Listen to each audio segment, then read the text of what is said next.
हमेशा की तरह बगैर समय को गवाएं शुरू करते हैं हम लोग इसका पूरा रिवीजन। तो देखिए, अगर बहुत बेसिक बात चालू करूं तो सबसे पहले आप लोग को समझ जाना चाहिए कि भाई formation of contract of sale में सेल का डेफिनेशन के ऊपर जब भी आप लोग बात करेंगे तो contract whereby one party, जिसको हम लोग सेलर बोलेंगे, वो ट्रांसफर करता है या एग्री टू ट्रांसफर करता है गुड्स के ओनरशिप के लिए टू अनदर पार्टी, जिसको हम बायर बोलेंगे फॉर अ प्राइस। तो बहुत सिंपल पॉइंट है, आप लोग सब जानते हो कि जहां पे एक पर्सन जो सेलर है वो बायर को गुड्स का ओनरशिप ट्रांसफर करेगा और बदले में उसको मिलने वाला है कंसिडरेशन यानी कि प्राइस, तो हम बोलेंगे भाई ये कॉन्ट्रैक्ट ऑफ सेल है। अब इसके दो पार्ट है, हमारा एक सेल हो गया, दूसरा एग्रीमेंट टू सेल हो गया। सेल वो है जहां पे प्रॉपर्टी, इधर प्रॉपर्टी का मतलब हमेशा गुड्स की ओनरशिप से रहता है, ये आप लोग जानते हैं अच्छी तरह से। तो ओनरशिप जो है वो सेलर ने बायर को ट्रांसफर कर दिया है, जबकि एग्रीमेंट टू सेल का मतलब यह है कि किसी फ्यूचर डेट के ऊपर या कुछ कंडीशंस के फुलफिलमेंट के ऊपर ओनरशिप का ट्रांसफर होने वाला है, तो हम उसे बोलेंगे एग्रीमेंट टू सेल और दोनों ही कवर रहेंगे कॉन्ट्रैक्ट ऑफ सेल में। चलिए, दो पार्टीज पता ही है आपको, पहले से नाम से ही पता लग गया आपको कि एक पार्टी बायर है जो गुड्स को बाय करेगी या बाय करने के लिए एग्रीमेंट करने वाली है, एक पार्टी हमारी सेलर हो गई जो गुड्स को सेल करेगी या सेल करने के लिए एग्रीमेंट करेगी। बच्चे लोगों, ये आप लोगों को ध्यान में रखना चाहिए।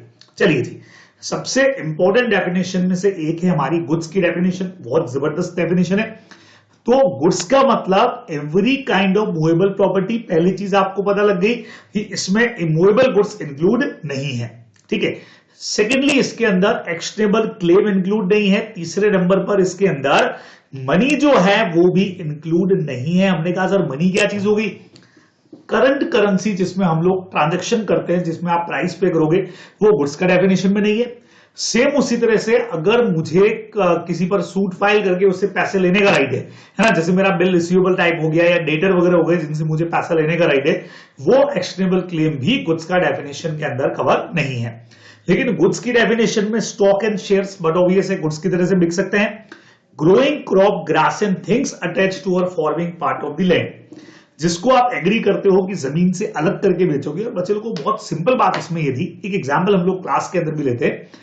सपोज करिए अगर कोई लैंड है जिसके ऊपर क्रॉप्स है और मैं आपको पूरी लैंड सेल करता हूं इंक्लूडिंग क्रॉप्स 1 करोड़ में, तो ये पूरा का पूरा जो मैटर है वो चला जाएगा ट्रांसफर ऑफ प्रॉपर्टी एक्ट के अंदर, टोपा के अंदर ना, सोहा में नहीं आएगा। लेकिन बाय चांस ऐसा होता है कि मैं आपके साथ कॉन्ट्रैक्ट करता हूं कि भी मैं उसके ऊपर जो क्रॉप्स या ग्रास है उसको सर्व करे, मतलब उसको सेवर करके अलग करके मैं आपको सेल करूंगा, सेपरेट करके आपको सेल करूंगा और उसका पैसा अलग से ले रहा हूं और जमीन का पैसा अलग से ले रहा हूं। तो लैंड वाला मैटर चला जाएगा हमारा ट्रांसफर ऑफ प्रॉपर्टी एक्ट टोपा में, जबकि ग्रोइंग क्रॉप्स और ग्रास जो मैं अलग से सेल कर रहा हूं या जमीन से अलग करके उसको सेल करने की बात कर रहा हूं, तो वो सब हमारा सेल्स ऑफ गुड्स एक्ट में चला जाएगा। ये आप लोग को इधर ध्यान में रखना चाहिए। तो इस तरीके से आप इसको डिफरेंशिएट करोगे, ठीक है। नाउ गुड्स की डेफिनेशन की अगर बात करें, आगे बढ़ाएं इसको, तो गुड्स के बहुत सारे क्लासिफिकेशन है बच्चे लोगों, जिसमें हमारे पास में सबसे पहले आता है existing goods. Eight the time of contract जो सेलर के पोजीशन में या सेलर की ओनरशिप में फिजिकल गुड्स पड़े हुए हैं प्रेजेंट के अंदर, उन सबको हम लोग बोलते हैं एग्जिस्टिंग गुड्स। नाम से पता लग रहा है, ठीक है ना। अब इसके बेसिकली 3 पार्ट है और मैंने आपको कहा था 3 पार्ट की जरूरत नहीं है, 2 ही पार्ट इसके मेनली होते हैं। ये दोनों एक ही हैं, स्पेसिफिक या असर्टेन गुड्स एक हो गया और अनअसर्टेन गुड्स एक हो गया। बहुत सिंपल अगर बात करूं तो अगर आपने कोई भी गुड्स का एक बड़ा लॉट है ना, सपोज करो कि मुझे एक पर्टिकुलर मोबाइल खरीदना है, अब मैं शॉप पे चला गया, वहां 100 मोबाइल पड़े हुए हैं और उनमें से मुझे एक मोबाइल खरीदना है और मैंने जाकर के बोला भाई I want to buy mobile, तो अभी जो गुड्स का पूरा लॉट पड़ा है वो मेरे लिए अनअसर्टेन गुड्स है ना। और जब उसमें से मेरे लिए पर्टिकुलर एक पीस अलग हो जाएगा तो हम उसको स्पेसिफिक या असर्टेन गुड्स बोलेंगे। ये अपने को ध्यान रखना है। मुझे राइस परचेस करना है सेलर की शॉप के ऊपर, मान लेते हैं कि 2000 किलो राइस पड़ा हुआ है, 2000 किलो राइस है। अब मैंने जाकर के बोल दिया कि इसमें से काम कर रहा हूं 10 किलो मेरे घर पे भिजवा देना, तो अभी जो मेरा कॉन्ट्रैक्ट हुआ है वो अनअसर्टेन गुड्स का हुआ है, क्योंकि उस 2000 केजी में से मेरा कौन सा भी अभी डिसाइडेड थोड़ी है। लेकिन अगर मैंने उसमें से अपने लिए अलग करवा लिया कि 10 किलो मेरे लिए अलग कर दूं या सेलर ने ही अलग करके मेरे घर पे भिजवा दिया है, तो स्पेसिफिक और असर्टेन गुड्स कहलाएगा। ये अपने को ध्यान रखना चाहिए। तो मैं पहले अनअसर्टेन को पढ़ देता हूं। The goods which are not separately identified or ascertained at the time of making of the contract, they are indicated or defined only by description। जैसा मैंने कहा अभी तक आइडेंटिफाई नहीं किया है, कॉन्ट्रैक्ट के टाइम में हमने खाली डिस्क्राइब किया है कि भाई हाँ 10 किलो चावल इसमें से मुझे दे देना, तो इट्स कॉल्ड अनसर्टेन गुड्स। लेकिन यही अगर आपने कॉन्ट्रैक्ट के टाइम पे डिसाइड कर लिया, असर्टेन कर लिया गुड्स को, ठीक है, यानी कि आइडेंटिफाई कर लिया, इन दोनों को अलग करने की जरूरत नहीं है, तो it is a matter of specific और असर्टेन गुड्स, ये अपने को ध्यान में रखना चाहिए। फ्यूचर गुड्स क्या होते हैं? जो फ्यूचर के अंदर मैन्युफैक्चरर होंगे, प्रोड्यूस होंगे, या at the time of contract, अभी सेलर की पोजीशन में नहीं है, बाद में आएंगे, कॉन्ट्रैक्ट के बाद में आएंगे। कई बार होता है जैसे मैंने गाड़ी अभी बुक करवा दी, लेकिन उसका डिलीवरी मुझे 2 महीने बाद मिलेगा, लेकिन मैंने बुक तो करवा दिया, तो इट्स कॉल्ड फ्यूचर गुड्स, और इसके लिए एग्रीमेंट टू सेल हो जाएगा। कंटीजेंट गुड्स इंडियन कॉन्ट्रैक्ट के अंदर जाओगे, हैपनिंग ऑन सर्टेन इवेंट, ये अगर कोई शिप पर्टिकुलर आ रही है, अगर वो शिप पहुंच जाती है, अराइव होती है, तो उस पर जो गुड्स आ रहे हैं मैं आपको सेल कर दूंगा, नहीं तो नहीं कर पाऊंगा। It is a matter of contingent goods, ये अपने को ध्यान में रखना चाहिए। चलिए जी, नेक्स्ट पे बच्चे लोगों को बढ़िया पॉइंट आता है, डिलीवरी ऑफ द गुड्स क्या होता है? गुड्स का डिलीवरी का मतलब गुड्स को वॉलंटरी ट्रांसफर करना, गुड्स का possession from seller to buyer, one person to another, उसको हम लोग बोल देते हैं बहुत simple delivery of the goods. अब 3 तरह का डिलीवरी होता है बच्चे लोग, आप लोग जानते हो। बस साथ में मुझे एक्चुअली में गला मेरा जाने में है, कभी भी खराब हो सकता है, तो कुछ ना कुछ गर्म साथ में लेना पड़ेगा। आप भी जब जिसको देख रहे होंगे लेक्चर को, तो जरूर साथ में कुछ ले सकते हैं। एक्चुअल और physical delivery, symbolic delivery and constructive delivery. Physically जब गुड्स सेलर से बाहर को चले गए तो सिंपल, एक्चुअल या फिजिकल हो गया। सिंबॉलिक में आपको याद हो तो डॉक्यूमेंट ऑफ टाइटल, जिसमें डॉक वारंट आ गया या रेलवे रिसिप्ट आ गया, ठीक है ना, या वॉर फिंगर सर्टिफिकेट आ गया, ये अगर सेलर ने बायर को ट्रांसफर कर दी है, जिसे कीज ट्रांसफर करते हैं ना अपन, तो इट्स कॉल्ड सिंबॉलिक डिलीवरी, ठीक है। कंस्ट्रक्टिव डिलीवरी बहुत बढ़िया पॉइंट था, जहां फिजिकली गुड्स सेलर से बायर को ट्रांसफर नहीं होते हैं। आपको ये पोर्शन मेरे हिसाब से जरूर याद होगा। गुड्स पहले से ही सेलर के पास, मतलब अपन एक एग्जांपल लिया था कि एक गोडाउन है और उस गोडाउन में ए के भी गुड्स पड़े हैं और बी के भी पड़े हैं, और ये गोडाउन का मालिक कौन है? सी है। तो बी ने अपने गुड्स ए को सेल किया और सी को इन्फॉर्म कर दिया कि भाई अब तक जो गुड्स तुम मेरे बिहाफ पे रख रहे थे, अब वो गुड्स ए के बिहाफ पे रहेंगे। तो गुड्स का एक्चुअल पोजीशन तो चेंज हुआ ही नहीं, पोजीशन अभी भी वही है, ओनरशिप चेंज हो गया, भले इससे इसको हो गया। तो it is a matter of constructive delivery. In this kind of delivery there is neither change of physical possession, नहीं कोई सिंबल चेंज होता है, सिर्फ जो पर्सन पोजीशन में रख रहा है यानी कि सी, वो एक्नॉलेज कर देता है कि I am holding this goods on behalf of another person, यानी पहले मैं होल्ड कर रहा था, I was holding on behalf of B, now I am holding on behalf of A, अब ए के बिहाफ पे गुड्स को होल्ड कर रहा हूं। तो it is a matter of constructive delivery, ये अपने को ध्यान में रखना चाहिए। अब बच्चों नेक्स्ट पे आता है प्राइस क्या होती है। तो the consideration for a contract of sale must be money consideration, आप लोग सब जानते हो बराबर से। बार्टर सिस्टम को सेल के अंदर अपने को इंक्लूड नहीं करना है, बराबर। इफ गुड्स आर सोल्ड और एक्सचेंज फॉर अदर गुड्स, तो बार्टर सिस्टम है, लेकिन उसमें अगर कहीं भी थोड़ा सा मनी, मतलब पार्टली मनी और पार्टली गुड्स अगर इन्वॉल्व हो गए, तो फिर वो सेल का कॉन्ट्रैक्ट हो जाएगा, जैसा स्टडी बैंड भी हमारा कहता है। तो वो आप लोगों को फोकस करना चाहिए। अब सवाल आता है भाई प्राइस कैसे डिसाइड होती है। तो प्राइस जो है, पहला तरीका है बच्चों, कॉन्ट्रैक्ट के अंदर ही प्राइस हम लोग फिक्स कर सकते हैं, भाई ये प्राइस होगी। सेकंड नंबर हम ऐसा कर सकते हैं, कोई मैनर डिसाइड कर लें किसी तरह का, है ना। हमने डिसाइड कर लिया कि भी हम एक ज्वेलर के पास जाएंगे, जो भी थर्ड पार्टी वाले पॉइंट के अंदर भी आएगा, या जैसे गोल्ड का कोई आइटम मैं आपको बेच रहा हूं, तो हमने डिसाइड कर लिया कल सुबह का न्यूज़पेपर चेक करेंगे, उसमें जो प्राइस लिखा हुआ रहेगा गोल्ड का, उस पर हम लोग ट्रांजेक्शन कर लेंगे। तो ये हम लोग इस तरह से भी मैनर डिसाइड कर सकते हैं। कई बार प्रीवियस डीलिंग्स हमारी जो है, पुरानी डीलिंग अगर हो रखी है, इससे पहले हमने डीलिंग कर रखी है, ठीक है, या उस कोई कस्टम ट्रेडिशन है कि यार आप ये चीज खरीद रहे हो तो इसका इतना पैसा होता है, कुछ डिसाइडेड अगर नहीं है, वो अपने को देना चाहिए। और फिर भी कुछ डिसाइड नहीं हो पा रहा है बच्चों, तो फोकट में तो आप चीजों को लेके आ नहीं सकते। अगर आप कुछ परचेस कर रहे हो तो रीजनेबल प्राइस जो भी मार्केट के हिसाब से चलता है, वो अपने को दे देना चाहिए, बराबर। बहुत सिंपल हो गया। अब मैनर में एक पॉइंट ये भी है कि प्राइस थर्ड पार्टी भी फिक्स कर सकती है। तो जैसे आपने और मैंने डिसाइड किया गोल्ड का आइटम मैं जो आपको सेल करूंगा, वो हम एक ज्वेलर के पास जाकर के उससे प्राइस फिक्स कर लेंगे, तो कर सकता है। तो shall be fix by the valuation of a third party. यार कोई दिक्कत नहीं है, थर्ड पार्टी फिक्स कर लेगी, इसमें दिक्कत वाली बात नहीं है, ठीक है। लेकिन if such third party fails to make the valuation, लेकिन समझना अगर ये थर्ड पार्टी वैल्यूएशन नहीं कर पाती है तो कॉन्ट्रैक्ट बिकम्स वॉइड, हमारा कॉन्ट्रैक्ट वॉइड हो जाएगा।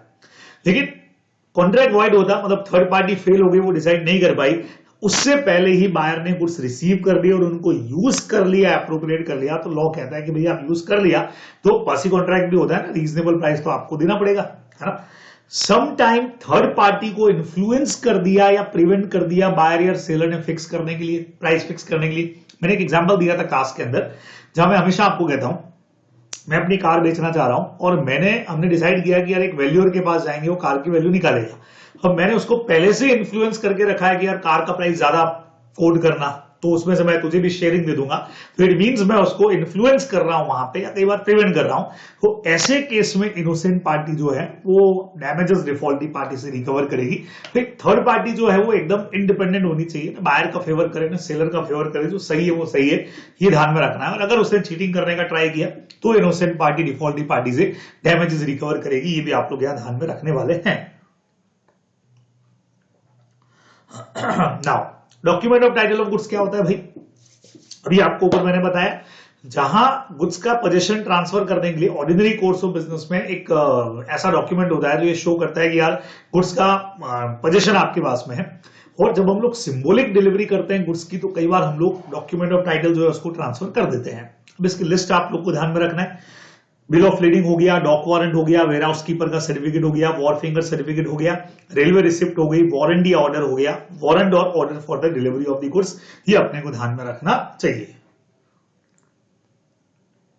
Now what is the difference between document of title and document showing title? Doubts के अंदर भी आप लोगों ने बहुत पूछा मुझसे ये कि सर ये क्या चीज होती है। बच्चों लोगों को बहुत सिंपल है, सिर्फ देख रहे हो डॉक्यूमेंट ऑफ टाइटल, जो ऊपर मैंने पूरी लिस्ट पढ़ी, these all are called document of title. इनकी खासियत क्या है? कोलकाता से यहां पे गुड्स मेरे पास आ रहा है, गुड्स अभी रास्ते में है, लेकिन मेरे पास पहले ही बिल ऑफ लीडिंग आ चुका है। तो मेरे पास गुड्स आने से पहले ही मैं बिल ऑफ लीडिंग अगर किसी को एंडोर्स कर दूं किसी के फेवर में कि भाई चल माल पैसा दे दे, माल आज से तेरा हुआ, तो मैं बिल ऑफ लीडिंग के थ्रू उसको माल बेच सकता हूं ना, जैसे सिंबॉलिक डिलीवरी में अपन लोग कर रहे थे, तो अब मैं माल बेच सकता हूं। लेकिन डॉक्यूमेंट शोइंग टाइटल में ऐसा करना पॉसिबल नहीं है। बेस्ट एग्जांपल अपन ने लिया था शेयर सर्टिफिकेट। अच्छा, किसी कंपनी का मेरे पास में शेयर सर्टिफिकेट है, उस पर मेरा नाम लिखा हुआ है, लेकिन क्या मैं उस पर साइन करके एंडोर्स करके ओनरशिप दे सकता हूं? ये सवाल ही नहीं। मेरी गाड़ी की जो आरसी रजिस्ट्रेशन सर्टिफिकेट, उस पर भी मेरा नाम लिखा हुआ है, मैं ओनर हूं, लेकिन वो डॉक्यूमेंट शोइंग टाइटल है, बिकॉज मैं उस पर खाली साइन करके बायर को दे दूं तो वो ओनर नहीं बनेगा, हमको आरटीओ के पास जाना पड़ेगा कार वाले केस में। शेयर सर्टिफिकेट में कंपनी से परमिशन लेना पड़ेगा। तो these all are called document showing title, ये आप लोग ध्यान में रखने वाले हो। देखो यहां हमने दिया भी लास्ट पैरा में, it merely shows that the person named in the share certificate is entitled to share represented by it, but उसको ये अलाउ नहीं है कि वो इन शेयर को ट्रांसफर कर दे, कि भाई बैक साइड में एंडोर्समेंट करके ट्रांसफर कर दे। तो document of title easily endorse हो सकते हैं, शोइंग टाइटल एंडोर्समेंट में नहीं जा सकते इस तरह से, जब तक अदर पार्टी का परमिशन नहीं हो। जैसे गाड़ी बेच रहा हूं तो ट्रांसफर अगर करने पेपर्स तो आरडीओ का परमिशन चाहिए, शेयर सर्टिफिकेट में कंपनी का परमिशन चाहिए। तो ये डिफरेंस अपने को ध्यान में रखना चाहिए। अब मर्केंडाइल एजेंट कौन है बच्चे लोगों? सिंपल बिजनेस एजेंट जो होता है, और अपने प्रिंसिपल के ब्याह पे वो गुड्स को सेल करेगा, परचेज करेगा, गुड्स को कंसाइन कर सकता है, और गुड्स को सिक्योरिटी पे रख करके पैसा रेस करना भी उसके राइट्स में इंक्लूड है। और इसके अंदर ऑक्शनियर, फैक्टर, ब्रोकर, ये अलग अलग ब्रोकर्स के नाम हो गए जो आप लोगों को ध्यान में रखने चाहिए। प्रॉपर्टी वर्ड का मतलब बच्चे लोगों को यहां पे ओनरशिप से था, पहले ही मैं आपसे बात कर चुका हूं। सिर्फ पोजीशन ट्रांसफर करने से कुछ नहीं होगा, इधर अपने को ओनरशिप ट्रांसफर करना पड़ेगा, और उसी को हम लोग नाम देते हैं यहां पे प्रॉपर्टी का, जैसा आप लोग जानते हैं। अब हमारे यहां पे दो टाइप का प्रॉपर्टी है, जनरल प्रॉपर्टी और स्पेशल प्रॉपर्टी। सेल में जो प्रॉपर्टी ट्रांसफर होती है बच्चों लोगों अपने काम की, ये है जनरल प्रॉपर्टी, जहां सेलर से बायर को कंप्लीट ओनरशिप गुड्स का ट्रांसफर होता है। Total ownership of the goods in a contract of sale, the seller must transfer और agree to transfer general property. तो हम जो ये पूरा एक्ट पढ़ रहे हैं, इसमें सेलर से बायर को जनरल प्रॉपर्टी ही होती है ट्रांसफर। तो सर स्पेशल प्रॉपर्टी कब ट्रांसफर होती है? ये सिर्फ और सिर्फ बच्चे लोगों जब हम गुड्स को प्लेज पर करते हैं तभी ये काम में आती है। Special property in goods means the right to retain possession of the goods until the sum amount due against it is paid. It means अगर मान लीजिए कि मैंने किसी से कोई लोन लिया और बदले में अपनी कार उसके पास में प्लेज पे रख दी कि 2 साल में मैं लोन चुका दूंगा, नहीं तो ये कार आप अभी तो 2 साल अपने पास रखो, नहीं तो उसको बेच करके अपना पैसा रिकवर कर लेना, ऐसा कुछ, कार ऑर्नामेंट्स कुछ भी हो सकता है। तो कार का मालिक अभी भी मैं ही रहूंगा, लेकिन उस कार का स्पेशल प्रॉपर्टी जो है वो आ गया उस बंदे के पास में जो लेंडर है, जिसने मुझे पैसा उधार पे दिया है। अब उसके पास क्या राइट है कि वो गुड्स को रिटेन कर सकता है अब तक, जब तक मैं उसका पैसा नहीं चुका दूं, और नहीं चुकाऊं तो आगे बेच भी सकता है। तो उस बंदे के पास एक्चुअल में special property of the goods हो गया। अगर मैं पैसे चुका दूंगा तो मेरी गाड़ी वापस आ जाएगी, नहीं तो वो बेच देगा। तो ये it's called simple special property. लेकिन ये सी इंटर में आप लोग पढ़ेंगे क्योंकि प्लेज का पूरा टॉपिक वहां कवर है। इधर अपने कोर्स में जनरल प्रॉपर्टी ही सेल में ट्रांसफर होती है, ये आप लोग को ध्यान में रखना चाहिए। नाउ हमने कहा सर इंसॉल्वेंट कौन होता है? इंसॉल्वेंट वो बंदा है जो ऑर्डिनरी कोर्स ऑफ बिजनेस में जिसको कोर्ट ने डिक्लेयर कर दिया है insolvent. A person is said to be insolvent when he ceases to pay his डेब्ट in the ordinary course of business. साफ पता लग रहा है सीज हो गया भाई, ऑर्डिनरी कोर्स ऑफ बिजनेस के अंदर वो पैसा नहीं चुका पाएगा, weather he has committed an act of insolvency और नॉट। कोर्ट ने अगर डिक्लेयर कर दिया कि ये बंदा इनकैपेबल बंदा हो चुका है तो वो पर्सन हमारा इंसॉल्वेंट कहलाएगा, अपने को ध्यान में रखना चाहिए। अब इस चैप्टर में बहुत सारे डिफरेंसेस वाले पॉइंट भी बचे लोगों आप लोगों को दे रखे। सेल और एग्रीमेंट टू सेल का डिफरेंस है, सेल और हायर परचेज का डिफरेंस है, सेल और बिलमेंट भी है, sale and contract of work भी है। तो मेरे ख्याल से डिफरेंस वाले पॉइंट जो है वो आप लोग आराम से कर सकते हैं, इसमें मेरे कराने लायक ज्यादा चीजें नहीं है। तो डिफरेंस वाले जो भी पॉइंट्स है वो मैं आप लोगों पे छोड़ रहा हूं क्योंकि मैं काफी सारे इंपॉर्टेंट पॉइंट्स इसमें मेनली कवर करवाना चाह रहा हूं, कोशिश कर रहा हूं कि सारी की सारी चीजें आपके रिवीजन के अंदर कवर हो जाए। तो मेरे ख्याल से डिफरेंस के पॉइंट आप लोग बहुत आराम से कर सकते हो। सेक्शन 11 और एक बढ़िया सेक्शन मुझे भी लेना है, ये वाला जो अपना है effect of destruction of the goods, ये मेन सेक्शंस में से रहेगा। तो डिफरेंस के पॉइंट एक बार पढ़ के जरूर जाइएगा, देख करके जरूर जाइएगा, करना जरूर है अपने को। सेक्शन 11 में स्टेपुलेशन एज टू टाइम क्या होता है। कुछ चीजों में लॉ ये मानता है, आपने कॉन्ट्रैक्ट एक्ट में भी पढ़ा है कि जहां पे गुड्स का टाइम जो है वो कई बार एसेंशियल होता है। तो हम लोग पहले से जानते हैं कि अगर डिलीवरी और पेमेंट की बात करें तो कंपैरिजन अगर करें अनलेस अदरवाइज एग्री, डिलीवरी हमेशा टाइम पे होना जरूरी है। तो यूजुअली हम ये मान के चलते हैं कि ये एसेंस होती है, टाइम इसके अंदर एसेंस होता है। If time is fix for delivery of the goods और सेलर ने अगर डिले कर दिया तो कॉन्ट्रैक्ट बायर की इच्छा पर वॉइडेबल है।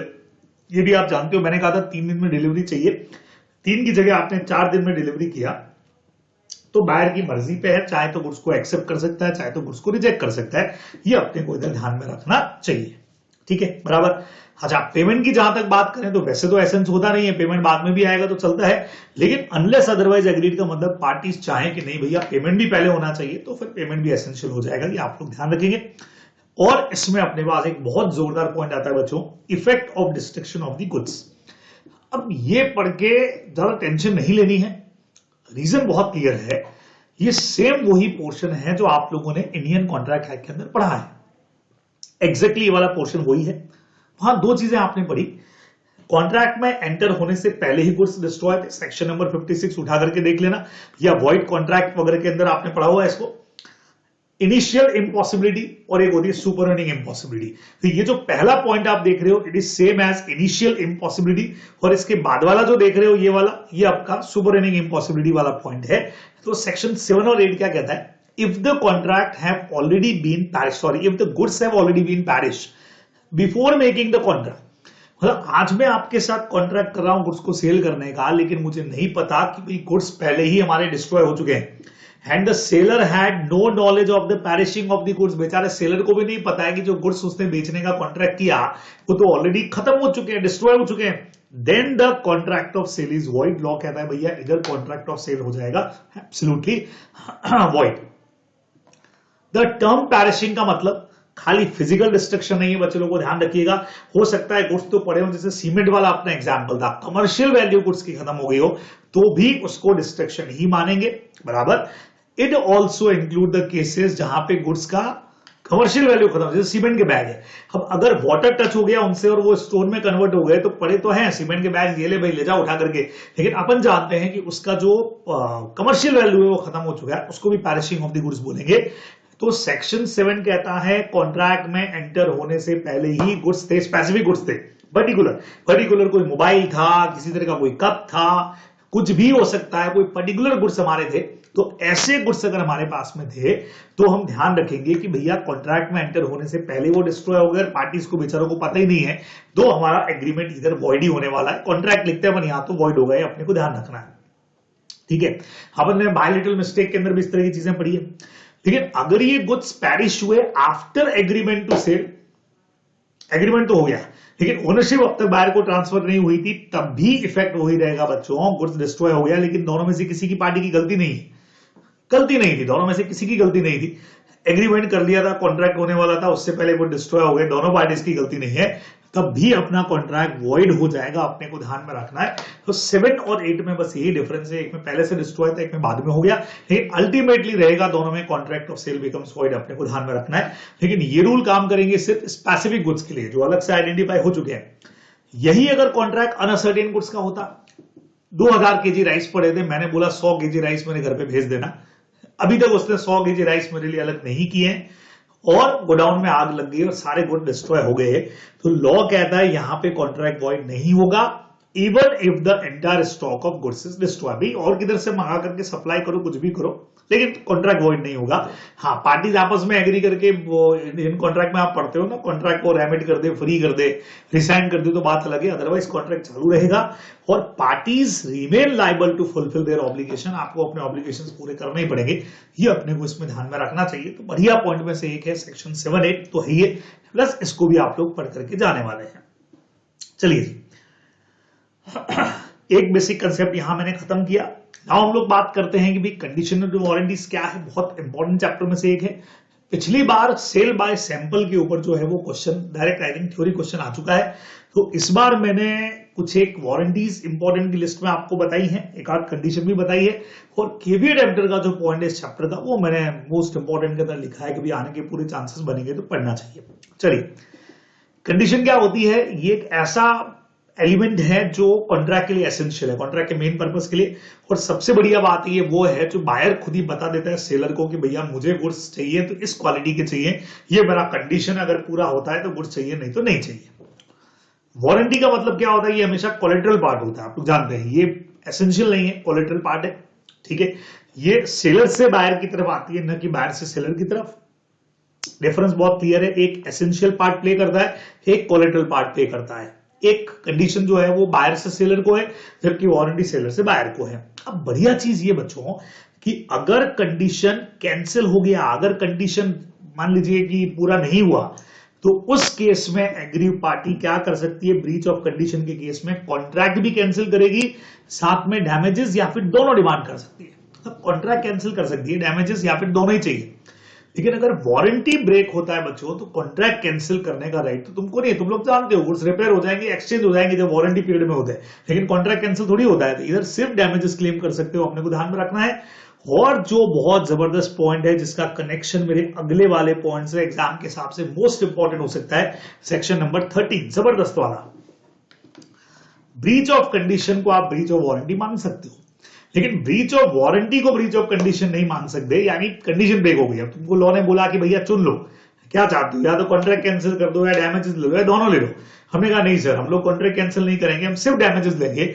मींस आपने कंडीशन ब्रेक को मान लिया वारंटी ब्रेक, क्योंकि खाली डैमेजेस तो वही मिलती है, लेकिन वारंटी ब्रेक को कंडीशन ब्रेक नहीं मान सकते भाई, क्योंकि यहां सिर्फ आपको डैमेजेस के राइट है, कॉन्ट्रैक्ट कैंसिल करने का राइट नहीं है। तो क्लास में मैंने एक जबरदस्त चीज बोली थी, मैंने आपको कहा था कि व्हेन यू हैव बड़ा वाला power you have right to select छोटा वाला power, but if you already have छोटा वाला पावर, तुम्हारे पास सिर्फ छोटा वाला पावर ही है, यू कैन नॉट सेलेक्ट बड़ा वाला पावर, ज्यादा पावर आपको नहीं मिलेंगे। तो ये वाला कंसेप्ट अपने को काम करना चाहिए था। चलिए सेक्शन 13 पे आते हैं बच्चों को, जैसा मैंने कहा एग्जाम के हिसाब से सुपर इंपॉर्टेंट हो सकता है। When a condition may be treated as warranty, कब ऐसा होता है कि कंडीशन को हम वारंटी मान लेते हैं, फर्क ये है कि हम कॉन्ट्रैक्ट कैंसिल करने की जगह सिर्फ डैमेजेस चूज कर लेते हैं, लेकिन ऐसा कब होता है, सबसे पहले नंबर पे वॉलंटरी वेवर, कॉन्ट्रैक्ट में एंटर होने से पहले ही हमने अपनी कंडीशन को वेव ही कर दिया कि भैया हमको ये कंडीशन नहीं चाहिए, और नहीं चाहिए तो फिर ठीक है भैया, अगर कुछ दिक्कत आती है तो डैमेजेस क्लेम कर सकते हो, लेकिन ये कब कर लिया था, कॉन्ट्रैक्ट में एंटर होने से पहले। लेकिन वॉलंटरी इलेक्शन एंटर करने के बाद हुआ, कॉन्ट्रैक्ट में सेलर को हमने अपनी कंडीशन बताई, सेलर ने गुड्स पकड़ा है कि इसमें आपकी क्वालिटी पूरी हो रही है, लेकिन बाद में जाके पता लगता है यार गुड्स में तो वो बात है ही नहीं, हमारी कंडीशन ब्रीच ऑफ कंडीशन हो गई, तो हम बैठ के सोचते हैं यार क्या करें, कॉन्ट्रैक्ट को कैंसिल कर दे के क्या करें। फिर हमने सोचा चलो यार एक काम करते, कॉन्ट्रैक्ट कैंसिल नहीं करते, सिर्फ डैमेजेस का क्लेम डाल देते हैं। तो फिर हम लोग क्या करेंगे, वहां पे कंडीशन ब्रीच को हमने मान लिया वारंटी ब्रीच। एक बहुत सिंपल एग्जांपल नोट्स में भी है, मैंने यहां पे भी दिया इसलिए आपको। ए ने एग्री किया सप्लाई बी को कुछ राइस बैग सप्लाई करेगा और फर्स्ट क्वालिटी राइस सप्लाई करेगा जिसका रेट 500 रुपए के हिसाब से उसने लिया है, लेकिन सप्लाई कर दिया सेकंड क्वालिटी का राइस जिसका प्राइस 470 रुपए है। अब बी के पास में राइट है कि वो कॉन्ट्रैक्ट को कैंसिल कर सकता है, ब्रीच ऑफ कंडीशन हो गई ना, हम इसको रिजेक्ट कर सकते हैं। लेकिन बी सोचता है, बाहर सोचता है यार चलो ठीक है ना यार, क्वालिटी थोड़ी खराब आ गई तो क्या हुआ यार, चल जाएगा, ऐसा क्या है, मेहमानों को खिला देंगे यार, नहीं तो एक काम करेंगे मेहमानों के लिए अच्छा मंगा देंगे, अपन घर में ऐसे ही खा लेंगे, ऐसा अपन कई बार करते भी है, तो चल रहे तो सेकंड क्वालिटी राइस। लेकिन भैया पैसा ज्यादा काहे लिया हमसे, 30 रुपये ज्यादा क्यों लिया तुमने, तो या तो हम पूरा कॉन्ट्रैक्ट कैंसिल कर देते हैं, नहीं तो एक काम करो हम इस कंडीशन ब्रेक को वारंटी ब्रीच मान लेते हैं और डिफरेंस का 30 रुपीज फटाफट से जेब ढीला करो हमारे लिए निकालो, तो वो अपन कर सकते हैं। यहां हमने कंडीशन ब्रेक को वारंटी ब्रेक मान लिया, तो ये बच्चे लोगों आपको ध्यान में रखना चाहिए। ठीक है, बराबर समझे। अब कई लोगों ने मुझसे ये वाला पॉइंट भी पूछा, sir compulsory treatment bye acceptance of the course इसका मतलब क्या। अरे भाई सिंपल मतलब था, तुमको कॉन्ट्रैक्ट कैंसिल करने का राइट दिया लॉ ने, लेकिन तुमने कॉन्ट्रैक्ट कैंसिल की जगह पे कुछ ऐसा कर दिया जिससे यह पता लगे कि भाई तुमने तो कॉन्ट्रैक्ट को एक्सेप्ट ही कर लिया। इसको समझने के लिए दो चीजें समझो। सबसे पहले तो इंडियन कॉन्ट्रैक्ट में घुसो, उधर फ्रॉड वाला एक कंसेप्ट तुमको बताया था, एक क्वेश्चन किया था मैंने, जहां मैंने एक बाइक बेची है, मैंने ये क्या क्या बेचा यार, बाइक बहुत गुड कंडीशन का है जबकि बाइक खराब निकली। अब तुम वापस मेरे पास में आए, तुम बायर हो, तुमने कहा यार बाइक को रिपेयर करा लो, मैंने बोला नहीं काम करते हैं ना, और तुमने कहा बाइक कॉन्ट्रैक्ट कैंसिल कर देते हैं क्योंकि फ्रॉड है। मैंने कहा एक काम करते हैं बाइक का रिपेयरिंग कराते हैं, 50% तुम दो, नोट्स पे अपने 30-70 लिखा हुआ है, मैंने चेंज करा दिया था कि चलो 50 तुम दो 50 मैं देता हूं। अब मैंने रिपेयर करा लिया, अब पूरी खराब हो गई। अब लॉ कहता है कि भैया या तो तुम अफर्म करते या कैंसिल करते, तुमने ये सब करके अफर्म कर दिया, नाउ कॉन्ट्रैक्ट को कैंसिल करने का जो तुम्हारा राइट है भाई वो तो तुम्हारे हाथ से गया। तो सेम यहां पे भी ऐसा ही हुआ है ना।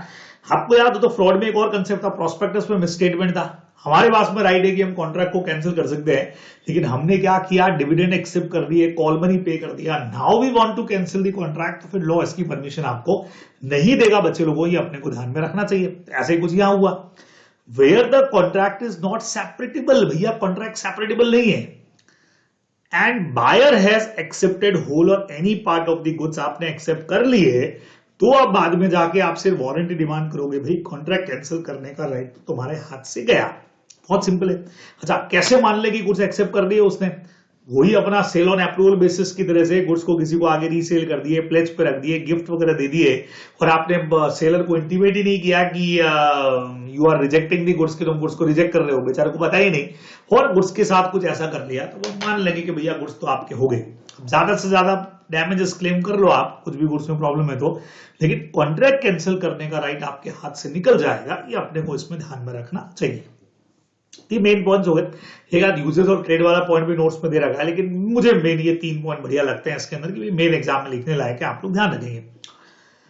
फिर बच्चे लोगों को आता है एक्सप्रेस कंडीशन और वारंटीज, तो ठीक है जो बायर ने सेलर को एक्सप्रेसली बता दिया, इसमें कोई खास बात नहीं। मेन कंसेप्ट अपना जो काम करता है वो यहां से है भाई, इंप्लाइड कंडीशन एंड वारंटीज क्या होती है समझना।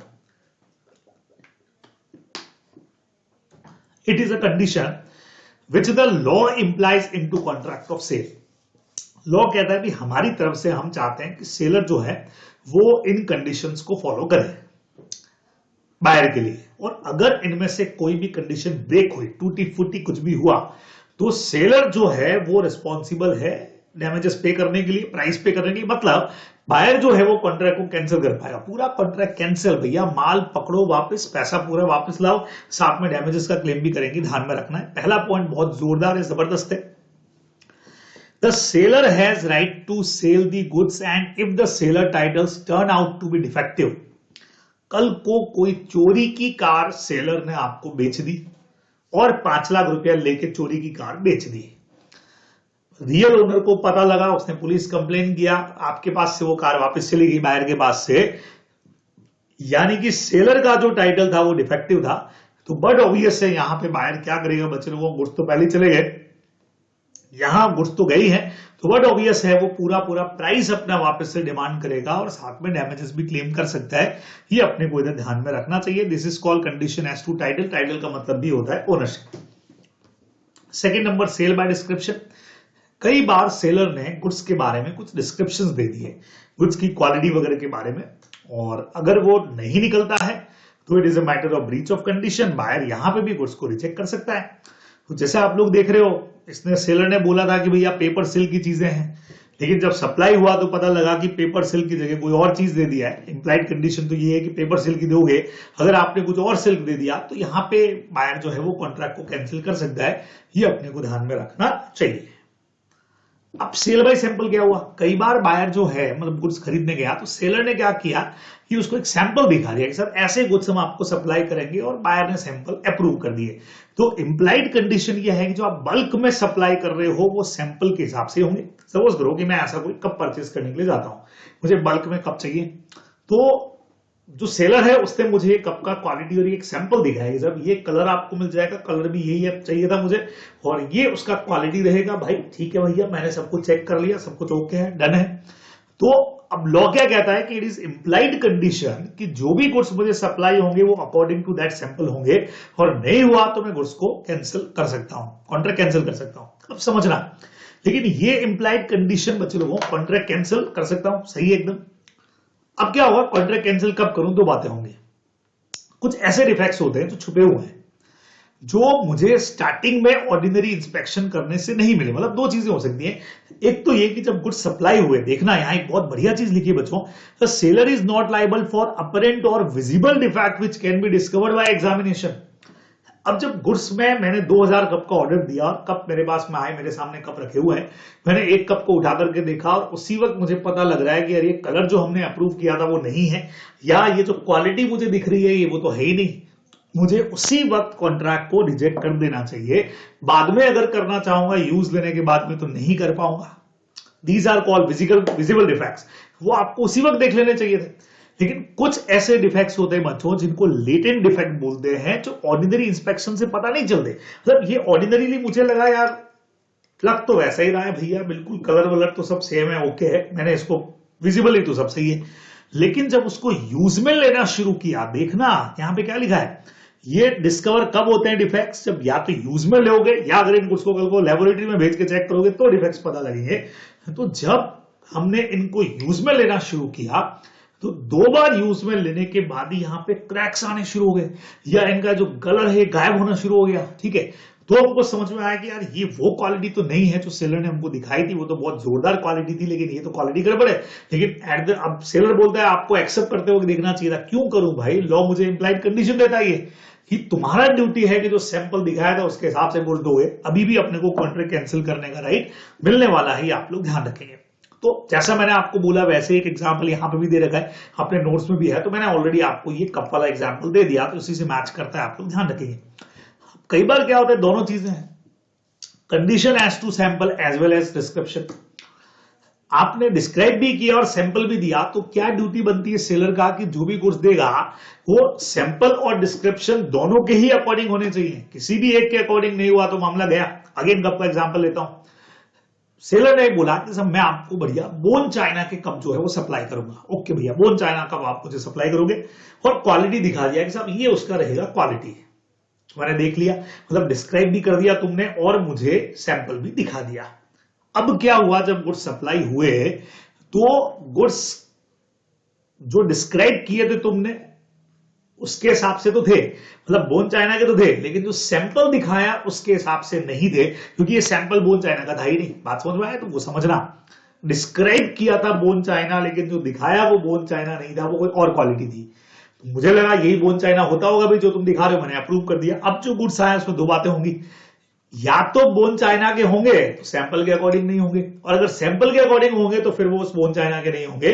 तो ऐसे में मुझे कॉन्ट्रैक्ट को कैंसिल करने का राइट मिलने वाला है। तो सेलर की ड्यूटी क्या है, जो डिस्क्राइब कर रहा है वही सैंपल दिखाना। सैंपल कुछ और दिखाएगा, डिस्क्राइब कुछ और करेगा, तो किसी न किसी एक से तो गुड्स मिसमैच होंगे और अपन कॉन्ट्रैक्ट कैंसिल कर पाएंगे। अपने को ध्यान रखना है। क्वालिटी और फिटनेस वाला पॉइंट भी बहुत जबरदस्त है।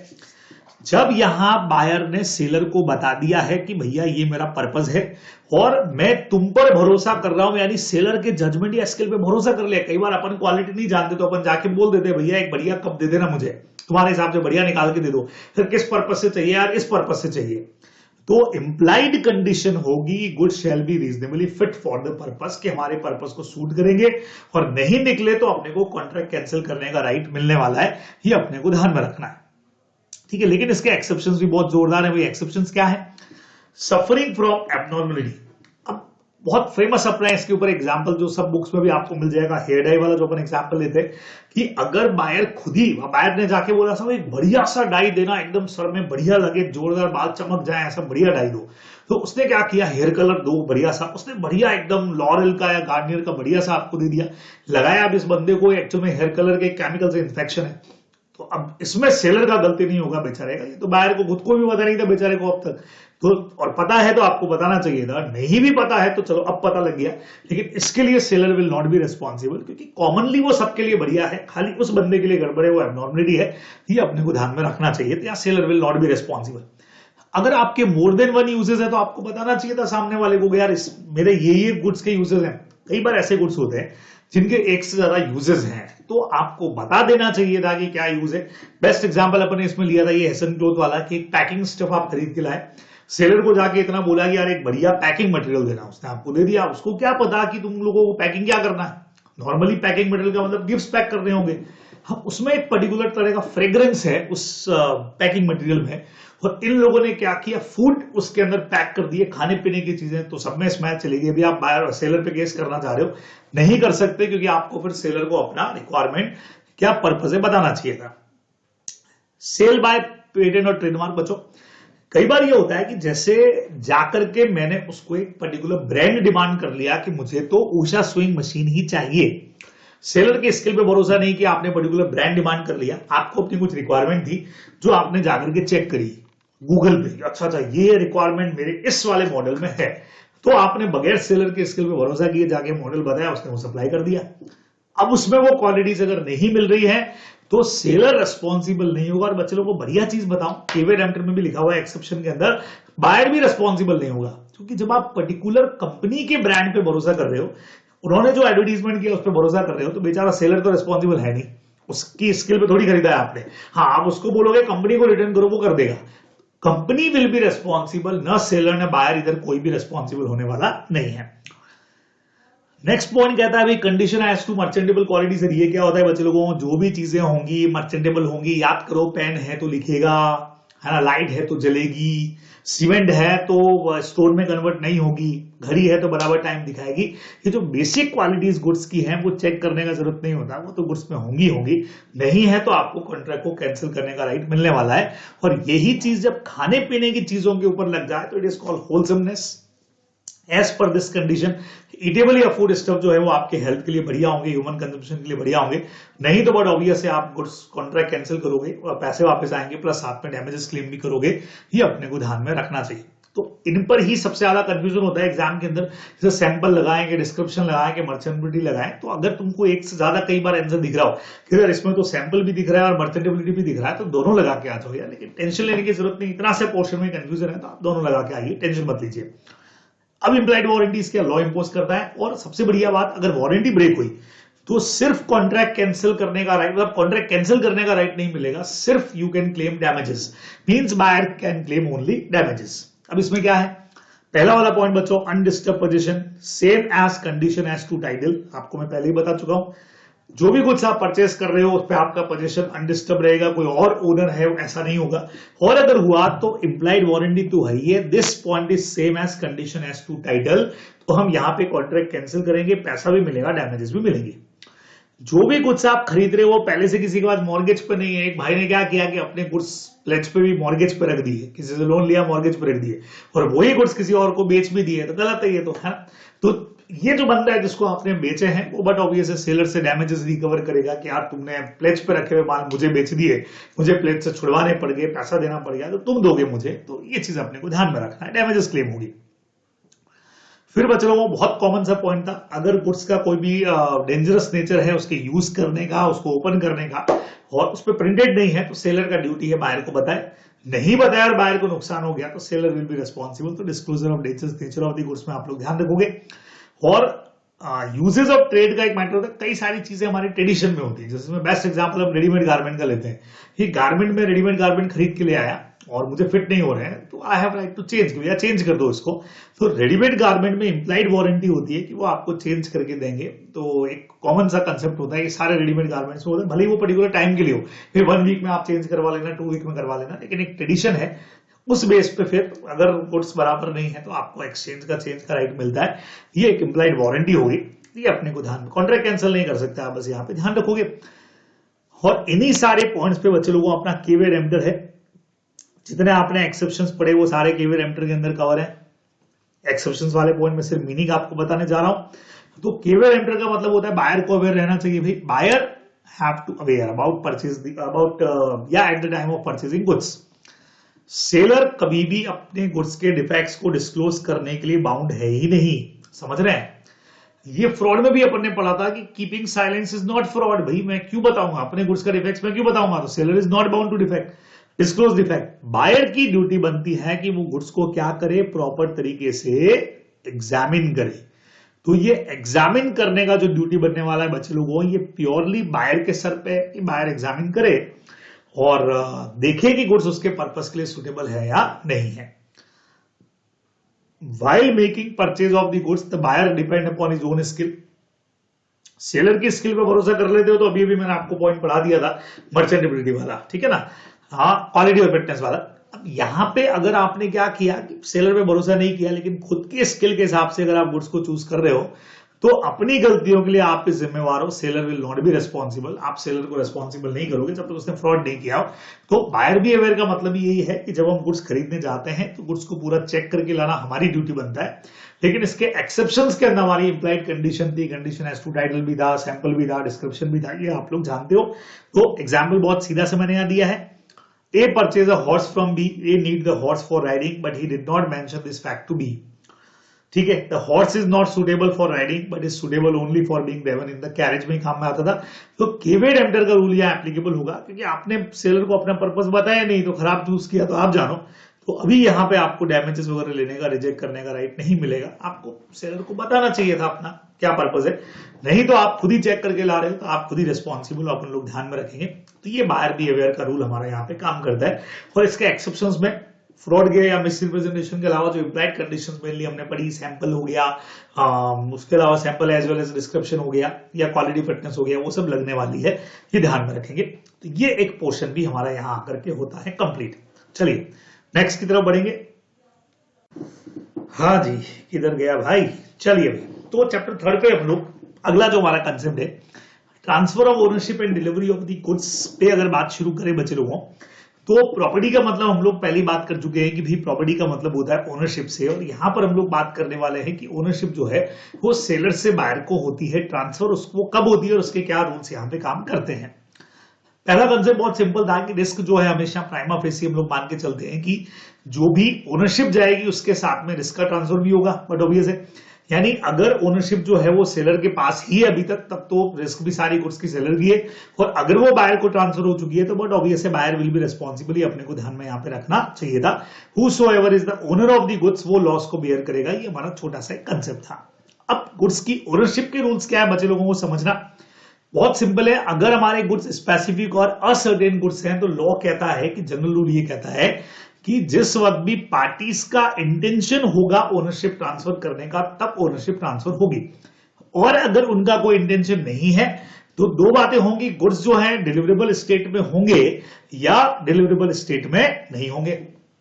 बढ़िया चीज ये कि अगर गुड्स डिलीवरेबल स्टेट में है तो ओनरशिप का ट्रांसफर उस वक्त माना जाएगा बच्चे लोगों जब कॉन्ट्रैक्ट इन्होंने आपस के अंदर बना लिया है, ठीक है। और अगर गुड्स डिलीवरेबल स्टेट में नहीं है तो ओनरशिप का ट्रांसफर करने के लिए उनको डिलीवरी के लिए रेडी कर लो भाई गुड्स को। अच्छा, डिलीवरेबल स्टेट में लाने के लिए क्या क्या करना है, गुड्स का वेट करना, मेजरमेंट करना, प्राइस करना, और बायर को इन्फॉर्म कर देना कि हाँ भाई goods are ready to deliver, तो जाकर के ओनरशिप का ट्रांसफर हो जाएगा। तो बहुत सिंपल सा कंसेप्ट यहां पे काम करता है। एग्जाम्पल हमारे पास में इसका बहुत क्लियर था। Stock of wheat was sold to an agreed price per quintal. Wheat का वेट अभी किया जाना बाकी है, तो यहां पे a part of the wheat was weighted. Weight मान लो 100 किलो खरीदा था, उसमें से 10 किलो का वेट हो गया है और बायर लेके चला गया, लेकिन बाकी का सारा जो है वो डिस्ट्रॉय हो गया। अब बच्चे लोगों ऊपर वाला पॉइंट भी यहां पे काम आएगा। हम लोगों को पता है कि जो लेके वो चला गया, जिसका आपने वेट मेजरमेंट सब कुछ कर दिया 10 केजी, उसके लिए तो चूंकि ओनरशिप का ट्रांसफर बायर को हो गया तो रिस्क भी बायर की है और उसके लिए बायर रिस्पॉन्सिबल है। लेकिन 90 केजी अभी तक सेलर के पास ही पड़ा था, उसका ओनरशिप का ट्रांसफर भी नहीं हुआ और अगर सारा का सारा फ्लड में बह गया तो उसकी रिस्पॉन्सिबिलिटी सेलर ही बियर करेगा। तो लॉस जो है वो सेलर को बियर करना है क्योंकि ओनरशिप का ट्रांसफर उसको अब तक बायर को अब तक नहीं हुआ था। तो ये जो रिस्क हमारा ऊपर वाला पॉइंट था ये भी इसके साथ में ही कवर इस तरह से हो जाएगा, अपने को ध्यान में रखना चाहिए। अगर अनअसर्टेन गुड्स है तो ओनरशिप का ट्रांसफर कैसे करना है, गुड्स को असर्टेन करना पड़ेगा और असर्टेनमेंट करने के लिए गुड्स का एप्रोप्रिएशन करना जरूरी है। और बच्चे लोगों एप्रोप्रिएशन का सीधा सीधा सा मतलब होता है सिलेक्शन ऑफ द गुड्स, है ना, कि जब आपने गुड्स को सेलेक्ट कर लिया एक बड़े लॉट के अंदर से कि हाँ भाई ये गुड्स अपने को देने हैं, आइडेंटिफाई कर लिया, तो हम कहते हैं कि हाँ भाई गुड्स का असर्टेनमेंट हमने कर लिया है। अब इसके कुछ रूल्स काम करते हैं। सबसे पहला रूल ये कहता है गुड्स उसी डिस्क्रिप्शन और क्वालिटी के होने चाहिए जैसा कॉन्ट्रैक्ट में डिसाइड किए हैं। गुड्स को चूंकि आप सेलेक्ट कर रहे हो, अलग निकाल रहे हो, तो डिलीवरेबल स्टेट में होंगे तभी आप उसको अलग निकाल रहे हो, ठीक है। ये एप्रोप्रिएशन यानी गुड्स का सिलेक्शन कौन करेगा, सेलर कर सकता है बायर की कंसेंट से, बायर कर सकता है सेलर की कंसेंट से। मैंने आपको कहा भी था कि बायर खुद ही चूज कर ले और उसके पीछे सेलर की परमिशन होती है, या सेलर बायर के बिहाफ पे निकाल करके दे दे। ये ऐसी जो कंसेंट है वो एक्सप्रेस से इंप्लाइड हो सकती है। और गुड्स को सेलेक्ट करने के बाद में भी आप कंसेंट ले सकते हैं और पहले भी ले सकते हैं। मैंने आपको एग्जांपल दिया क्लास के अंदर भी कि मैंने सेलर से पूछ लिया पहले कि भाई क्या मैं यहां से गुड्स ले लूं, अपने लिए चूज कर लो, सेलर ने बोला ले लो, या मैं सीधा ही गुड्स चूज करके बायर के पास जाता हूं, ये मैंने सेलेक्ट कर लिया मुझे दे दो, तो कुछ भी हो सकता है। और सबसे बढ़िया चीज, जब गुड्स को कैरियर वाले को दे दिया गया है, ट्रांसमिशन के लिए दे दिया गया है, तो भाई गुड्स सेलेक्ट किए होंगे तभी तो दिया होगा ना। सपोज करो कोलकाता से मैंने कुछ कपड़े मंगवाए, ठीक है, तो सेलर को मैंने बोल दिया कि भाई ये इस तरह के मुझे डिस्क्रिप्शन वाले कपड़े चाहिए। सेलर ने वहां से मेरे लिए एक पार्सल बना करके रवाना कर दिया, तो क्या मानो गुड्स का एप्रोप्रिएशन और सिलेक्शन हुआ कि नहीं हुआ? ऐसा तो है नहीं कि सेलर क्या करेगा, वहां से 2000 शर्ट मुझे भेज देगा, पे अनसर्टेन है, इसमें से आप अपने लिए सेलेक्ट करके रखना, बाकी वापस भिजवा देना। बट ऑब्वियसली ऐसा तो होगा नहीं। तो जब उसने मेरे लिए वहां से शर्ट भिजवा दिए तो मैं ये मान करके चलूंगा कि हाँ भाई गुड्स मेरे लिए अप्रोप्रिएट हो गई, अपने को ध्यान में रखना चाहिए। ये सिंपल सा अपना पोर्शन है। बढ़िया सेक्शन हमारे पास में आता है सेक्शन नंबर 24 बच्चे लोगों, जहां पे हम लोग बात करते हैं यहां पे एकदम सीधे सीधे से rules regarding passing of property in the goods sent on approval basis के ऊपर बात करना शुरू करते हैं बच्चे लोगों। देखिए यहां पे क्या कहा हुआ है, देखिएगा, ठीक है, इसको पढ़ना हम लोग शुरू करते हैं। क्या हुआ इसको, अरे अरे अरे अरे अरे किधर से किधर स्क्रीन चली गई। हाँ, अरे बाप रे, लगता है स्टार्टिंग से जंप कर गया ये तो। चलिए वापस से चलते हैं नोट्स के ऊपर जहां हम लोग बात कर रहे थे। तो rules regarding passing of property in the goods sent on approval क्या कहता है बच्चे लोगों, the sale in which the buyer में return the goods within reasonable time. बराबर, बहुत सिंपल से समझिएगा कि जहां पे गुड्स को रीजनेबल टाइम के अंदर वापस करने का ऑप्शन रहता है, अगर गुड्स आपके पर्पस को पूरा नहीं करें तो इसको हम लोग सेल ऑन अप्रूवल बेसिस बोलते हैं, आप लोग जानते हो। और कभी हम ये मान लेते हैं कि भी गुड्स जो है वो अप्रूवल बेसिस के ऊपर सामने वाले ने रख लिए, जब बायर ने इंटीमेट कर दिया है यहां पे कि भाई गुड्स उसने रख लिए हैं, यानी कि उसकी तरफ से इंटीमेशन आ गया है। सेकंड नंबर, अगर उसने कुछ ऐसा कर दिया जिससे पता लगे कि गुड्स उसने अडॉप्ट कर लिए, यानी गुड्स को आगे कहीं पे प्लेज पे रख दिया या गुड्स को आगे किसी को फर्दर सेल कर दिया, या एक फिक्स या रीजनेबल टाइम में वो गुड्स को रिटर्न करने के अंदर फेल हो गया है, या गुड्स को रिटर्न करना इम्पॉसिबल है भी उसके लिए, तो हम ये मान लेते हैं कि भाई गुड्स उसके पास में गए, यानी कि ओनरशिप का ट्रांसफर उसको हो गया है। यहां एक और कंसेप्ट अपन ने पढ़ा हुआ है, कई बार गुड्स को हम लोग भेजते हैं कि भाई या तो पेमेंट करोगे या रिटर्न करोगे, है ना, यानी कैश होगा या रिटर्न होगा। तो ऐसे में बच्चे लोगों को ओनरशिप उस वक्त तक नहीं जाएगी जब तक वो कैश का पेमेंट नहीं कर देता है। आगे किसी और को बेच भी देगा तो भी ओनरशिप का ट्रांसफर नहीं होगा अगर कैश ऑन अप्रूवल पे भेजा हुआ है, फिर कैश ऑन रिटर्न बेसिस के ऊपर भेजा हुआ है। तो ये भी एक्स्ट्रा पॉइंट इसके अंदर था जो आप लोगों को ध्यान में रखना चाहिए था। चलिए सेक्शन नंबर 25 की तरफ बढ़ते हैं बच्चे लोगों हम लोग। बढ़िया सेक्शन में से एक है reservation of right to disposal, जिसका बेसिक मीनिंग भी मेरे ख्याल से आप लोग अच्छी तरह से जानते हैं। तो हमने कहा सर इसका मीनिंग क्या रहेगा, आइए बात करना शुरू कर दे। नाम से ही पता लगता है कि the seller may like to retain the ownership of the goods until the price is paid, कि भैया जब तक पेमेंट नहीं करोगे तब तक हम आपको गुड्स जो है वो आगे उसका ओनरशिप ट्रांसफर करने वाले नहीं है। तो हमने गुड्स बेचे उसको कंडीशन ही ये लगा दी थी कि भी हम आपको डॉक्यूमेंट वगैरह सब तभी ट्रांसफर करेंगे जब हम हमारा पैसा आप पे करोगे, तो जब तक पे नहीं करोगे तब तक ओनरशिप का ट्रांसफर नहीं करना है। और ये राइट को रिजर्व करने के हमारे पास में दो तरीके थे। बढ़िया पॉइंट है, आप लोगों को याद आ जाएगा बिल्कुल। पहला पॉइंट अपने क्या पढ़ा था कि जो भी डॉक्यूमेंट ऑफ टाइटल बनाए जाए वो या तो सेलर खुद के नाम से अपने एजेंट के नाम से बना के भेजे, है ना। तो जो भी रेलवे रिसिप्ट बनेगा, बिल ऑफ लीडिंग बनेगा, या कल को वॉरफिंगर सर्टिफिकेट बने या डॉक वारंट बने, वो सेलर अपने अपने एजेंट के नाम से बनाए और बायर को ये कह दे कि भैया पैसा दे दो तो हम तुम्हारे नाम पे एंडोर्समेंट कर देंगे, तो ओनरशिप का ट्रांसफर हो जाएगा। अपने को ध्यान में रखना है। दूसरा एक ऑप्शन और है हमारे पास, जब हम बिल्स ऑफ एक्सचेंज लगा दें साथ में, यानी जब डीओटी भेजेंगे डॉक्यूमेंट ऑफ टाइटल, सोचो हमने बिल ऑफ लीडिंग या रेलवे रिसिप्ट बायर को भेज दी और उसके साथ में हमने क्या कर दिया, बिल्स ऑफ एक्सचेंज अटैच कर दिया, जिसमें कंडीशन क्लियर लिखा हुआ है कि भाई ये बिल्स ऑफ एक्सचेंज का या तो पेमेंट करो या इसको एक्सेप्ट करो, और अगर ऐसा नहीं करते हो तो तुमको वापस से रिटर्न करना पड़ेगा, तुमको ओनरशिप का ट्रांसफर नहीं होगा। और गलती से नहीं, बदमाशी से अगर तुमने वो रख भी लिया अपने पास, या तुमने क्या किया, बिल्स ऑफ एक्सचेंज बगैर साइन किए वापस भेज दिया है, साइन ही नहीं किया और डॉक्यूमेंट ऑफ टाइटल रख लिए, तो भी ओनरशिप का ट्रांसफर होने वाला नहीं है, यहां लॉ रोक देगा। तो ये हमारे पास सबसे सिक्योर तरीका है जहां हम गुड्स को, ओनरशिप को अपने पास में रोक लेते हैं। नाम से ही पता लगता है, reservation of right to disposal, कि भैया माल तो बेच रहे हैं लेकिन तू आगे किसी को नहीं बेच पाएगा, तुझे ओनरशिप नहीं मिलेगी जब तक कि हमारा पेमेंट नहीं कर देता है। तो ये सेक्शन 25 कहता है, ध्यान में रखेंगे। सेक्शन 26 अगेन उसी पॉइंट पे है जो अपने पहले पढ़ा। गुड्स सेलर की रिस्क में तब तक रहते हैं जब ओनरशिप का ट्रांसफर नहीं होता है, लेकिन जैसे ही ओनरशिप बायर के पास चली गई उस वक्त बायर की रिस्क हो जाएगी। लेकिन इसके कुछ एक्सेप्शंस हैं। Risk passes with property with ownership के कुछ एक्सेप्शंस हैं। अगर पार्टीज ने आपस में कोई एग्रीमेंट कर रखा है, सेलर ने बोला कि मैं अपनी रिस्क पे गुड्स बायर को भेजूंगा, तो okay, seller will be responsible. या जो पार्टी गलती करेगी गुड्स उसके डिफॉल्ट के ऊपर रहेंगे, बराबर।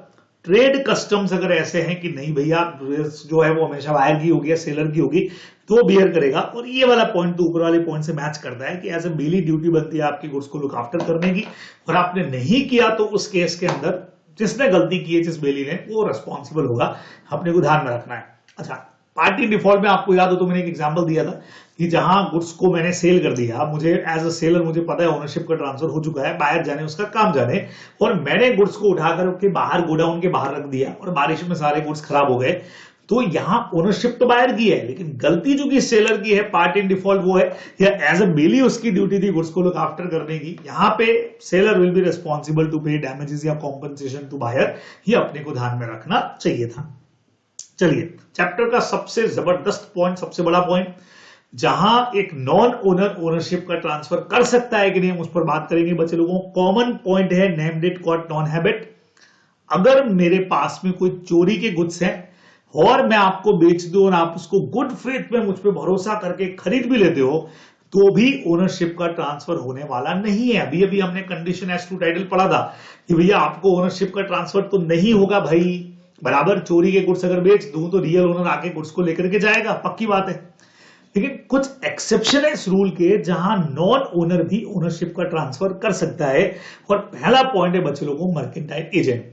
जहां सेलर ने, ओनर ने मर्केंटाइल एजेंट को ऑथोराइज करके रखा हुआ है अपने बिहाफ पे माल बेचने के लिए, और उसने अगर बेच दिया तो खरीदने वाले को, और खरीदने वाले ने गुड फेथ में खरीद भी लिया, तो ओनरशिप का ट्रांसफर हो जाएगा। एजेंट खुद ओनर नहीं है गुड्स का, लेकिन वो जिसको बेचेगा उसको ओनरशिप का ट्रांसफर होगा बच्चे लोगों। और बहुत पॉपुलर अगर एग्जाम में क्वेश्चन बना इस पे तो यही वाला बनने वाला है, इसी टाइप का, कि जहां एक एजेंट को हमने ऑथोराइज किया कि भैया 50,000 में तुम गाड़ी को बेचोगे, उससे कम में नहीं बेचना। एजेंट ने 40,000 में बेच दिया। अब खरीदने वाले को ये तो पता ही कि बंदा एजेंट है और उसने एजेंट पे भरोसा करके खरीद लिया, तो गुड्स का ओनरशिप तो 40,000 में ही बायर को गया।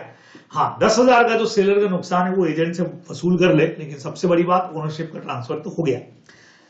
सेम ऐसे ही बच्चे लोगों, एक ही गुड्स के अगर एक से ज्यादा ओनर हैं और एक के पास में बाकियों की कंसेंट से गुड्स पड़े हुए और उसने आगे किसी को बेच दिया, तो खरीदने वाले को ओनरशिप का ट्रांसफर हो जाएगा।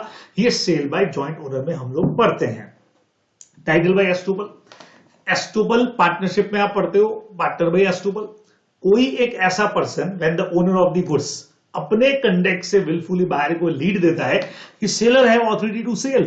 कौन सा वाला पॉइंट हुआ, आपके गुड्स से, सपोज करिए कि भाई ये मोबाइल किसी का है और उसके सामने मैंने किसी और को ऑफर कर दिया कि I want to sell this mobile, और जो इसका रियल ओनर है वो अपोज भी नहीं करता है, तो लॉ कहता है भैया बायर भरोसा कर लेगा कि हाँ भाई मैं ही ओनर होगा, या जो ओनर है वो कंसेंट दे रहा है मुझे बेचने की, और उसने अगर खरीद लिया तो ओनरशिप का ट्रांसफर हो जाएगा। ये अपने को ध्यान में रखना चाहिए। तो it is called title by एस्टूपल।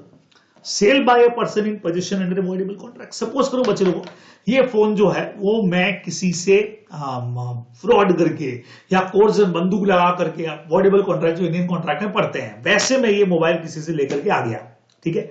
अब सामने वाला केस करता, buyer would acquire a good title by a seller who had obtained possession of the goods under a voidable contract। यानी मैं voidable contract में मैंने ये मोबाइल लिया, अब सामने वाला मेरे अगेंस्ट में सूट फाइल करता, उससे पहले पहले मैंने अगर ये गुड्स आपको सेल कर दी और आपने गुड फेथ में खरीद लिया, आपको क्या पता कि मैं कहीं से चोरी वाले में तो अपने को पता है कि गुड टाइटल ट्रांसफर नहीं होते, मैं किसी के साथ फ्रॉड करके लाया, कोर्जन करके लाया, आपको नहीं पता है, तो लॉ कहता है कि आपको ओनरशिप का ट्रांसफर हो जाएगा without knowledge of the sellers defective title of the goods. तो ओनरशिप का ट्रांसफर आपको हो गया, इधर भी एक नॉन ओनर ने आपको ओनरशिप ट्रांसफर कर दी।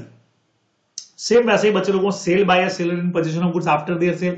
इसमें हमारा वो एग्जांपल काम करेगा कि कई बार जैसे ये मोबाइल है, मैंने किसी को बेच दिया, हो गया, सेलिंग हो गई। अब बेचने के बाद क्या होता है कि जो बायर होता है वो कहता है सब थोड़े टाइम बाद आकर के मैं ले जाऊंगा, आप ये मोबाइल अपने पास ही रखो, जबकि ओनरशिप बायर को ट्रांसफर हो चुकी है।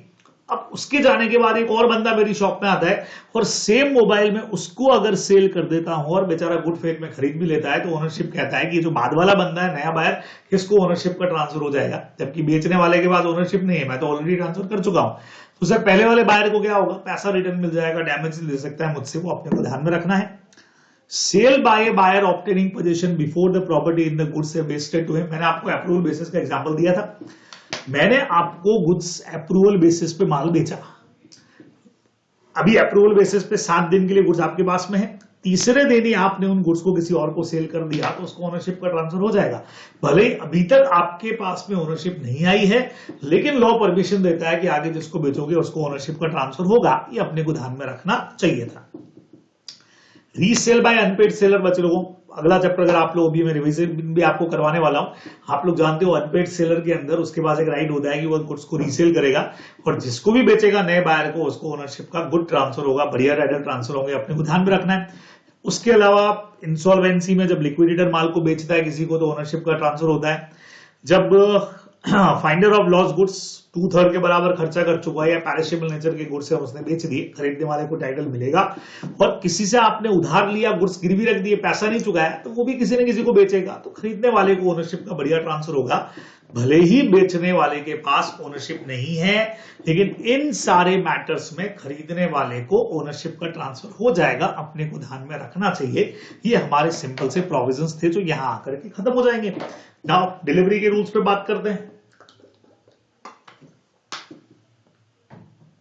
Rules regarding delivery of the goods समझिएगा।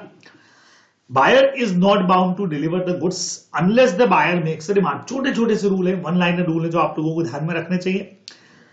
बायर जो है वो not bound to deliver the goods unless the buyer makes a demand. तो शॉर्ट में मैंने आपको क्लास में कराते वक्त भी एकदम शॉर्ट में रूल्स को पढ़ने को कहा था कि गुड्स का डिमांड कौन करेगा भाई, गुड्स का डिमांड हमेशा करेगा बायर। डिलीवरी का प्लेस क्या होगा, बहुत सिंपल है, डिलीवरी का प्लेस या तो होगा डिसाइडेड प्लेस, और डिसाइडेड प्लेस नहीं है तो सेलर का प्लेस डिलीवरी का प्लेस होने वाला है। आप लोग ध्यान रखेंगे, अगर रॉन्ग क्वांटिटी में डिलीवरी कर दिया, लेसर कर दिया, ज्यादा कर दिया, मिक्स गुड्स कर दिए, तो 2 ऑप्शन है, आइदर एक्सेप्ट और रिजेक्ट। या तो बायर गुड्स को एक्सेप्ट करेगा या बायर गुड्स को रिजेक्ट करेगा, 2 में से कुछ भी कर सकता है। इंस्टॉलमेंट डिलीवरी अगर किया है तो बायर आइदर एक्सेप्ट और रिजेक्ट बाउंड नहीं है, चाहे तो एक्सेप्ट करे चाहे तो रिजेक्ट करे। अगर गुड्स कोरियर वाले को डिलीवर किए हैं तो हम ये मान के चलते हैं कि हमने बायर को गुड्स डिलीवर कर दिए हैं। 1 लाइनर रूल है सारे। Part delivery is equal to whole delivery, ये भी अपने को मान के चलना है। जब गुड्स इस तरह से हैं कि हम होल डिलीवरी कर सकते हैं, लेकिन ड्यू टू सर्कमस्टांसेस हमने पार्ट डिलीवर किया तो ओनरशिप पूरे की ट्रांसफर हो जाएगी। Part delivery equals to whole delivery, ये भी रूल अपने को ध्यान में रखना है। टाइमिंग क्या रहेगा, या तो डिसाइडेड टाइमिंग, नहीं तो रीजनेबल टाइमिंग में करना है। एक्सपेंसेस, गुड्स को डिलीवरेबल स्टेट में लाने का जो खर्चा है वो सेलर बियर करेगा, लेकिन डिलीवरी रिसीव करने का जो खर्चा है वो बायर बियर करेगा। ध्यान रखोगे, ये वाला पॉइंट अपना कंस्ट्रक्टिव डिलीवरी वाला पॉइंट है, कुछ नया नहीं। अब जो गुड्स की डिमांड बायर कर रहा था वो बायर डिमांड कब करेगा, बट ऑब्वियसली रीजनेबल आर पे करेगा, ये भी अपने को ध्यान में रखना है। अगर गुड्स रास्ते में डिस्ट्रॉय होते हैं तो उनकी रेस्पॉन्सिबिलिटी वैसे तो बायर की होती है, लेकिन आपस में एग्री कर ले तो सेलर भी बियर कर सकते हैं, otherwise buyer will be responsible. और बायर के पास में राइट्स है कि गुड्स की डिलीवरी लेने से पहले eight the time of delivery goods को एग्जामिन करेगा। सिंपल सी बात है। सेक्शन 42 43 गुड्स हमने भेजे, हम कब मान लें कि भैया गुड्स की डिलीवरी उसने ले ली, सेम अप्रूवल बेसिस वाले पॉइंट है। जब उसने सेलर को इंटीमेट कर दिया कि उसने गुड्स रख लिए, जब उसने गुड्स के साथ कुछ ऐसा कर दिया कि ओनरशिप गई, किसी को आगे सेल कर दिया, गिफ्ट में दे दिए, कुछ भी कर दिया, ये एक रीजनेबल टाइम तक गुड्स वापस नहीं दिए, तो भी हम मानते हैं कि हाँ भाई गुड्स की आपने डिलीवरी रख ली है। अच्छा, अगर आप गुड्स को रिजेक्ट करते हो तो बायर का ड्यूटी है कि सिर्फ सेलर को इन्फॉर्म कर दे, बाकी जिम्मेवारी सेलर की है, गुड्स को वापस मंगवाने की खर्चा उसका है। हम रिजेक्ट कर रहे हैं, हम उसको खाली इन्फॉर्म कर देंगे, अपने को ध्यान में रखना है। और यहाँ एक बहुत बढ़िया सेक्शन है बच्चे लोगों, इंपॉर्टेंट है, 44 भी। इसमें क्वेश्चन भी मैंने आपको दिया था, where the seller is ready and willing to deliver the goods, ready है, डिलीवर करने को तैयार है, और बेचारा बायर से रिक्वेस्ट करता है भाई साहब डिलीवरी ले लो, और बायर बदमाश जो है वो डिलीवरी नहीं ले रहा है with in a reasonable time, तो यहां पे सेलर के जो भी लॉसेस होंगे उनके लिए बायर रिस्पॉन्सिबल होगा। He is liable the seller for any loss by the negligence या रिफ्यूजल टू टेक डिलीवरी, और उसके अलावा जो लॉसेस भी अगर गुड्स में हुए बच्चे लोगों तो उसके लिए बायर ही रिस्पॉन्सिबल होगा, सेलर नहीं। याद करो क्वेश्चन मैंने दिया था, बढ़िया क्वेश्चन था कि जहां सेलर ने गुड्स बेच दिए लेकिन सेलर के गोडाउन में ही गुड्स पड़े हुए हैं, उसने बायर को रिक्वेस्ट किया कि सर ये गुड्स आपके आकर के आप डिलीवरी ले जाओ भैया, मेरे और भी गुड्स आने वाले हैं, अननेसेसरी गोडाउन में जगह भी नहीं है, किराया भी लग रहा है, लेकिन एक रीजनेबल टाइम में बाहर आए ही नहीं, तो सेलर ने गुड्स को उठा के बाहर रख दिया और वो डिस्ट्रॉय हो गए, वहां से due to rain when destroy हो गए। तो आपसे पूछा गया कौन लायबल है, तो एक कंसेप्ट कह रहा था सर बेली है तो सेलर ही रिस्पॉन्सिबल होना चाहिए, लेकिन सेक्शन 44 कहता है कि भाई बायर ने डिलीवरी लेने से रिफ्यूज कर दिया या नेग्लिजेंट बिहेवियर दिखाया, तो ऐसे में जो भी लॉस होगा बायर ही बियर करेगा, seller will not be responsible, अपने को ध्यान में रखना चाहिए। तो इस चैप्टर में ये सारी चीजें हमारे लिए बहुत इंपॉर्टेंट है जो आप लोग ध्यान में रखेंगे। अब हमारा जो आखिरी टॉपिक आता है बच्चे लोगों, वो है अनपेड सेलर का। भैया अनपेड सेलर कौन है, जिसने अब तक प्राइस का पेमेंट नहीं किया, चेक वगैरह दिया रहेगा लेकिन वो सब का सब डिसऑनर हो चुका है, हम कोर्ट से डिग्री लेके आ गए लेकिन डिग्री भी सेटिस्फाई नहीं हुई है, और अगर एक बड़े अमाउंट में से छोटा अमाउंट भी बाकी है तो भी हम अनपेड सेलर का कैटेगरी में आने वाले हैं। गुड्स के अगेंस्ट में अनपेड सेलर को बच्चे लोगों 3 राइट्स यहां पे मिलते हैं। सबसे पहला है गुड्स को रोकने का right, feed in position, right of clear, goods को रोक लो अपने पास। तो कंसेप्ट क्या है कि गुड्स हमने क्रेडिट पर नहीं बेचे, क्योंकि जब आप गुड्स किसी को उधार पे बेच देते हो तो उस वक्त में फिर जब तक उधार का पीरियड चल रहा है तब तक राइट थोड़ी यूज कर सकते हैं, पैसा तो ड्यू ही नहीं हुआ है अभी आपका, है ना।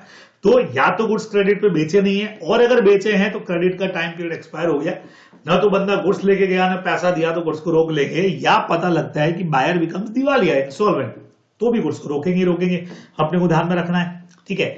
अच्छा, अगर बाई चांस हमने गुड्स का पार्ट डिलीवरी कर दिया लेकिन कुछ हमारे पास बचा है और हमको पता लग रहा है कि पेमेंट नहीं आ रहा है, सामने वाला इंसॉल्वेंट हो गया, तो भी बचे हुए पे भी हम लोग क्या कर सकते हैं बच्चों, राइट ऑफ लियन का यूज कर सकते हैं।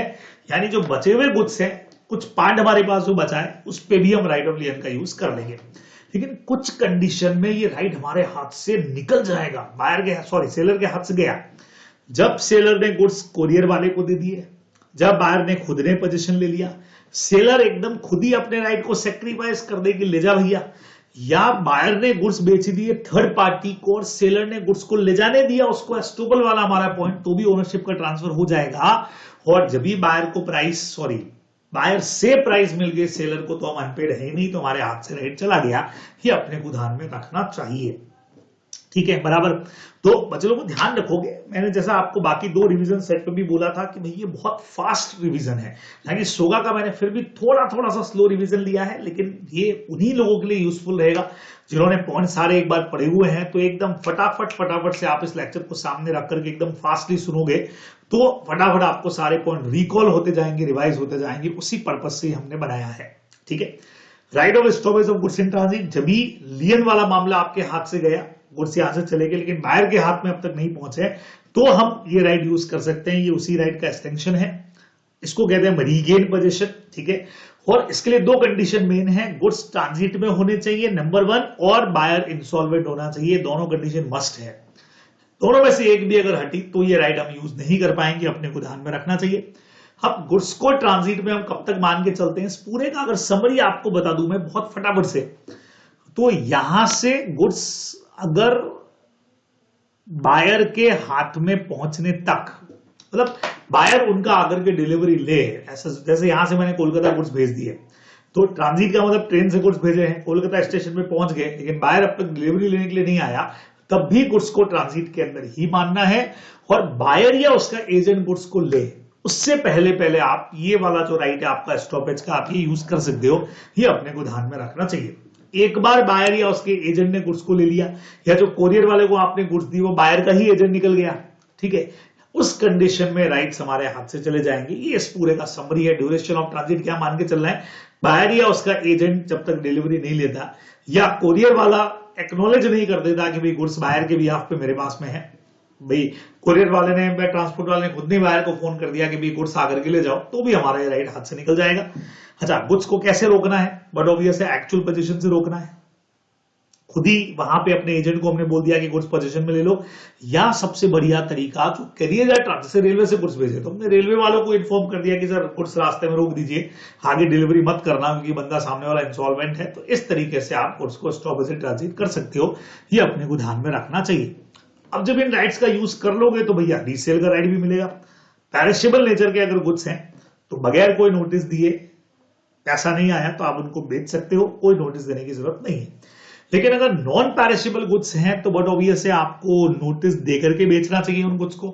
By chance on the resale of the goods the seller is entitled to recover after giving notice. आपने नोटिस देके माल को बेच दिया तो क्या होगा बच्चों, सुनना, बाई चांस अगर हमको कम पैसा मिला है, बेचने वाले थे हम 50 पर पीस में, लेकिन चूंकि सामने वाले ने खरीदा नहीं और हमको 40 में बेचना पड़ा, जो डिफरेंस हमारा हुआ कॉन्ट्रैक्ट और मार्केट प्राइस का, वो हम बाहर से रिकवर करने वाले हैं, उसकी वजह से हुआ है। और बाई चांस 50 का 60 में बिक गया, 10 का हमको फायदा हो गया, तो वो हम ही रखेंगे भैया, सामने वाले ने पैसा नहीं दिया था तो उसका प्रॉफिट भी नहीं है, वो भी सेलर ही रखने वाला है। ये अपने को ध्यान में रखना चाहिए। सिंपल सी हमारी बात थी, रीसेल के अंदर इस तरीके से हम लोग काम करने वाले हैं। चलिए जी, अब एक बढ़िया पॉइंट इसके अंदर और आता है बच्चे लोगों, कई बार ये जो राइट्स हैं गुड्स के अगेंस्ट में वो सेलर के हाथ से निकल जाएंगे, जो अभी हमने पढ़े भी थे, है ना, क्योंकि सेलर का ये जो राइट है लियन और स्टॉपेज इन ट्रांजिट का, ये किसी भी सेल या प्लेज से कोई इफेक्टिव नहीं रहता है। आप प्लेज पर रख भी दो तो भी कोई फर्क नहीं पड़ने वाला है। ए ने कुछ गुड्स बी को बेचे हैं मुंबई को, और गुड्स उन्होंने रेलवे वाले को दे दिए। बी ने वो गुड्स आगे सी को रास्ते के अंदर ही बेच दिए थे, और रास्ते में हमको पता लगा बी बिकम इंसॉल्वेंट, तो चूंकि माल ट्रांजिट में है तो ए बी भी स्टॉपेज इन ट्रांजिट का यूज कर सकता है। मतलब हमारे राइट्स जो है वो सिक्योर रहेंगे। अगर बायर ने सेल गुड्स को आगे किसी को सेल कर दिया, पोजीशन नहीं दिया, खाली सेल किया है या प्लेज पे भी रख दिया, और हमारे राइट अगर हम यूज कर सकते हैं, गुड्स हमारे पोजीशन में पड़ा हुआ है या ट्रांजिट के अंदर पड़ा हुआ है, तो भी सेलर उन गुड्स को लेकर के आ सकता है। लेकिन दो कंडीशन में राइट हाथ से जाएगा। सबसे पहले सेलर का खुद का एसेंट है, सेलर ने खुद ने बायर को बोल रखा है कि एक काम करो, गुड्स लेके जाओ, आगे बेच देना किसी को, और पैसा आए तब हमको पेमेंट कर देना। तो तुम्हारी कंसेंट से जब वो आगे बेच रहा है तो तुम्हारे हाथ से राइट गया। सेकंड नंबर खतरनाक चीज क्या हो गई, सेलर ने बायर को दे दिए थे document of title, railway receive, war finger certificate, और बायर ने उनको आगे किसी और को ट्रांसफर कर दिया और खरीदने वाले ने गुड फेथ में ले लिया। तो अब हमारा ये राइट गया भाई हाथ से। इसीलिए आपको कहा था हमने कि अपने को करना क्या चाहिए, reservation of right to disposal use करना चाहिए, जो भी अपन ने पढ़ा। ये बिल ऑफ लीडिंग वगैरह सेलर खुद के नाम से बनाए, अगर आपने बायर के नाम से बना के उसको दे दिए और उसने आगे किसी को एंडोर्स कर दिया, तो हमारे ये गुड्स के अगेंस्ट वाले राइट खत्म हो जाएंगे। पैसा नहीं भी आया तो भी गुड्स अब देने पड़ जाएंगे, ये अपने को ध्यान रखना है। Right of unpaid seller against the buyer, ये क्या चक्कर हुआ। अब ये तो गुड्स के अगेंस्ट में राइट्स थे, अब अगर गुड्स के अगेंस्ट के साथ साथ बायर के अगेंस्ट में भी राइट्स मिल जाए तो क्या दिक्कत है। पर्सनली राइट ये भी यूज कर सकते हैं, या कई बार गुड्स के अगेंस्ट में राइट नहीं मिल रहे हैं तो भी इन राइट का इस्तेमाल कर सकते हैं बच्चे लोगों। सबसे पहला 100% है कि प्राइस के लिए केस होगा, पैसा लाओ भाई हमारा, सेलर केस करेगा तो पैसे के लिए करेगा। पैसे के साथ साथ बच्चे लोगों इंटरेस्ट याद रखिएगा, प्राइस के लिए केस जब भी होगा तो इंटरेस्ट का केस भी हम लोग कर सकते हैं, करना भी चाहिए, क्योंकि रिकवरी ऑफ प्राइस तो लेट होगी, तब तक का इंटरेस्ट का रेट जो भी कोर्ट डिसाइड करेगा, timing but obviously due date से लगा करके पेमेंट डेट तक का। उसके अलावा दो तरह की डैमेजेस क्लेम कर सकते हैं बच्चे लोगों। अगर परफॉर्मेंस की डेट से पहले ही कॉन्ट्रैक्ट ब्रेक कर दिया है तो बिल्कुल हम लोग डैमेजेस रिकवर करेंगे, वैसा ही जैसा इंडियन कॉन्ट्रैक्ट में हम लोग करते हैं एंटीसिपेटरी ब्रीच में। अदरवाइज जो नॉर्मल डैमेजेस हम डिमांड करेंगे, और डैमेजेस कैसे कैलकुलेट होती है बच्चे लोगों, वही section number 73 Indian contract act, difference between contract market, market contract वाला जो पॉइंट है वो डैमेजेस हम यहां पे लेने वाले हैं। तो मेनली प्राइस, इंटरेस्ट और डैमेजेस, तीन तरह के केस हम यहां पे कर सकते हैं, ये आप लोग को ध्यान में रखना चाहिए। तो ये सेलर के राइट है। बायर क्या केस में, हम बायर को भी तो सेलर का केस में राइट दो कि क्या पता सेलर ने गुड्स दी ही नहीं हो उसको, या दिए लेकिन किसी के चोरी वाले गुड्स बेच दिए। तो ऐसे में बायर के पास में क्या क्या राइट है बच्चे लोगों, अगर गुड्स उसको नहीं मिल रहे हैं और वो पैसा दे चुका है तो वो अपने प्राइस की रिकवरी करेगा। और चूंकि प्राइस वापस से रिकवर हो रही है, वापस पैसा आ रहा है, तो उसके साथ इंटरेस्ट भी डिमांड करेगा कि भी मैंने पैसा तो तुमको पहले पे कर दिया, गुड्स तुमने दिए नहीं, ठीक है, या दिए वो भी चोरी गए थे, ओरिजिनल ओनर लेके चला गया, तो पैसा वापस करो प्लस साथ में इंटरेस्ट भी दो। सेकंड नंबर यहां पे भी बच्चों डैमेजेस का केस तो बनता ही बनता है, और डैमेजेस का कैलकुलेशन अभी भी वही तरीका है, difference between market and contract price. तो हम डैमेजेस का केस यहां पे भी करेंगे और कैंसिलेशन का केस भी करना है।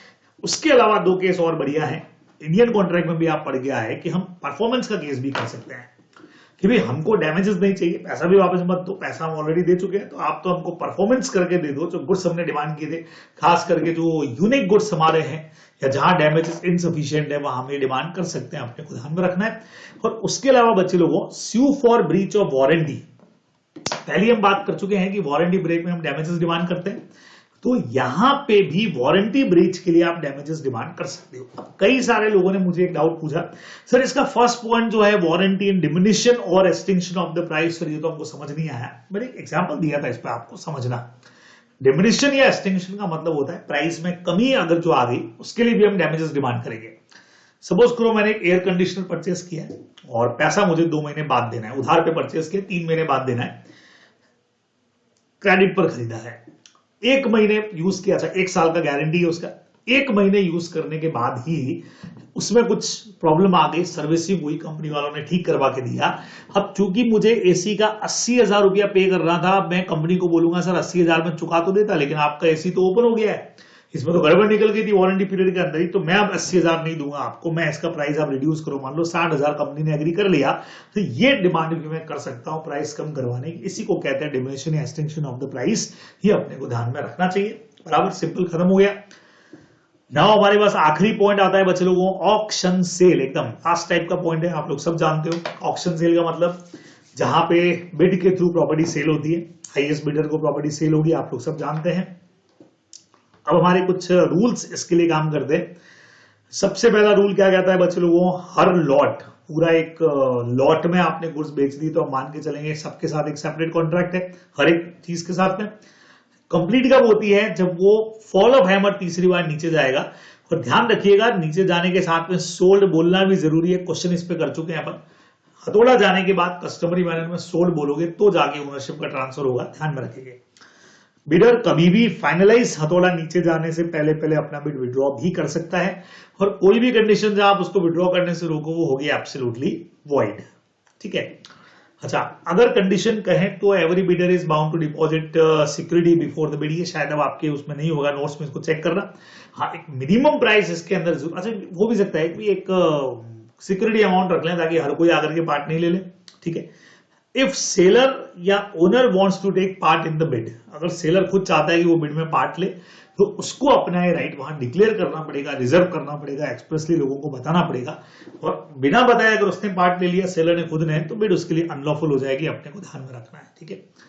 जो भी बिड चालू होगी उसका एक रिजर्व प्राइस रहेगा, बोले तो मिनिमम प्राइस रहेगा, और उससे कम पे सेल करना वैलिड होगा ही नहीं। जैसे ये एंटीक है, मान लो कोई चीज एंटीक है और मैं इसको बेच रहा हूं, तो मैंने कहा भाई इसका मिनिमम प्राइस रहेगा 40,000 रुपया, तो वहीं से बिड चालू होगी, उससे कम पे सेल किया तो सेल वैलिड ही नहीं होगी। ऑक्शन सेल में अपने को ध्यान में रखना चाहिए, ठीक है, सिंपल है। तो उससे कम पे बेचोगे तो वैलिड नहीं होगा, ध्यान में रखेंगे आप लोग, भले ही बिडर को पता हो या नहीं पता उसके बारे में, ये अपन ध्यान रखेंगे। और प्रीटेंड बिडिंग, सर ये क्या होती है, जो फर्जी बिडर्स बैठ जाते हैं भाई उसके अंदर बोली को बढ़ाने के लिए ताकि रेट्स बढ़ जाए, तो अगर प्रीटेंड बिडिंग होती है तो लॉ कहता है इट इज वॉइडेबल। वॉइड नहीं किया लॉ ने, अनलॉफुल भी नहीं कहा, क्योंकि लॉ जानता है कि बिडिंग के प्रोसेस में कॉमन तरीका होता है कि लोग बैठ करके बोली को ऐसे ही बढ़ाते हैं, तो अगर ऐसा बाई चांस पता लग गया बायर को कि यार ये तो इन्होंने बोली जबरदस्ती बढ़वाई है, ज्यादा में मुझे बेच दिया है, तो चाहे तो कैंसिल कर सकता है वो कॉन्ट्रैक्ट को, चाहे तो कंटिन्यू कर सकता है। लॉ मना नहीं कर रहा है, so it is a matter of voidable contract on the option of the buyer. ये आप लोग ध्यान में रखने वाले हो तो बढ़िया पोर्शन है, यहां करके खत्म हो जाएगा। 9 बजे लोगों टैक्सेस का पॉइंट क्या कहता है, अगर बायर और सेलर ने आपस में कॉन्ट्रैक्ट किया, परफॉर्मेंस करने से पहले टैक्स की रेट कम या ज्यादा हो गई, तो लॉ कहता है purely depends on the desire of party, parties के ऊपर छोड़ दिया। लॉ कहता है हमारी तरफ से तो अगर टैक्स बढ़ जाता है तो आपको प्राइस बढ़ा के लेनी चाहिए, और कम हो जाता है तो प्राइस को कम कर देना चाहिए, लेकिन बाकी पार्टी जैसा चाहे आपस में डिसाइड करें, कम करना ज्यादा करना ही आप लोग ध्यान में रखेंगे। चलिए जी, तो बहुत धुआंधार तरीके से हम लोगों ने यहां आकर के हमारा सोगा का जो रिवीजन है वो भी कंप्लीट कर लिया है। तो होप सो कि आप लोगों के लिए ये यूजफुल रहने वाला है, एकदम फटाफट आप लोग इसको देख लेंगे। तो इतना आज के लिए करिए, जल्दी आप लोगों से इंडियन कॉन्ट्रैक्ट एक्ट के रिवीजन को लेकर के फिर से मुलाकात हो।